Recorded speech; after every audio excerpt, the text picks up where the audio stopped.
অষ্টগ্রামে বিভিন্ন ধর্মীয় উপাসনালয়, মাজার এবং মসজিদে নিরাপত্তামূলক লিফলেট বিতরণ করা হয়। এস.এম. নাদিরুজ্জামান আজমলের তথ্যচিত্রে বিস্তারিত।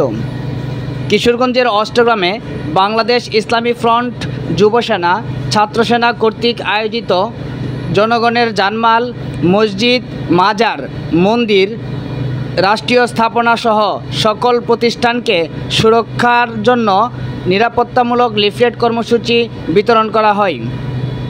গতকাল অষ্টগ্রামের বিভিন্ন মাজার, মসজিদ, মন্দিরসহ বিভিন্ন প্রতিষ্ঠানে গিয়ে খোঁজখবর নেওয়ার পাশাপাশি লিফলেট বিতরণ করেন সংগঠনের নেতাকর্মীরা। কর্মসূচির মধ্যে মাজার জিয়ারতের পাশাপাশি সকল ধর্মীয় উপাসনালয়ের নিরাপত্তা নিশ্চিত করা ছিল তাদের একমাত্র লক্ষ্য।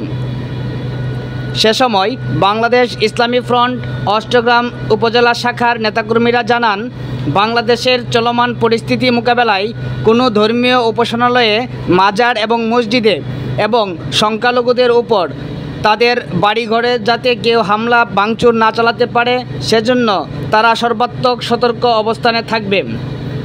বিভিন্ন মন্দির এবং মাজার মসজিদে গিয়ে খোঁজখবর নেওয়ার সময় তারা জাতি, ধর্ম, বর্ণ নির্বিশেষে সবাইকে কাঁধে কাঁধ মিলিয়ে চলার আহ্বান জানান।